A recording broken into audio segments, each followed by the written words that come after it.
ಮಧುರ ಮಕ್ಕಳೇ, ಆತ್ಮಾಭಿಮಾನಿ ಭವ. ನಡೆಯುತ್ತಾ, ತಿರುಗಾಡುತ್ತಾ, ಏಳುತ್ತಾ, ಕುಳಿತುಕೊಳ್ಳುತ್ತಾ ಇದೇ ಅಭ್ಯಾಸ ಮಾಡುತ್ತಾ ಇರಿ.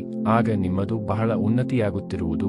ಪ್ರಶ್ನೆ: ತಂದೆಯ ಅಕ್ಯುರೇಟ್ ನೆನಪು ಯಾವ ಮಕ್ಕಳ ಬುದ್ಧಿಯಲ್ಲಿರುತ್ತದೆ? ಉತ್ತರ: ಯಾವ ಮಕ್ಕಳು ತಂದೆಯನ್ನು ಅಕ್ಯುರೇಟ್ ತಿಳಿದುಕೊಂಡಿರುತ್ತಾರೆ. ಕೆಲವು ಮಕ್ಕಳು ಹೇಳುತ್ತಾರೆ, ಬಿಂದುವನ್ನು ಹೇಗೆ ನೆನಪು ಮಾಡುವುದು? ಭಕ್ತಿಯಲ್ಲಂತೂ ಅಖಂಡ ಜ್ಯೋತಿ ಎಂದು ತಿಳಿದು ನೆನಪು ಮಾಡುತ್ತಾ ಬಂದಿರಿ. ಈಗ ಬಿಂದುವೆಂದು ಹೇಳಿದರೆ ತಬ್ಬಿಬ್ಬಾಗುತ್ತಾರೆ. ಆದ್ದರಿಂದ ಮೊಟ್ಟ ಮೊದಲು ಈ ನಿಶ್ಚಯವಿರಲಿ, ತಂದೆಯು ಅಖಂಡ ಜ್ಯೋತಿಯಲ್ಲ, ಅವರಂತೂ ಅತಿ ಸೂಕ್ಷ್ಮ ಬಿಂದುವಾಗಿದ್ದಾರೆ.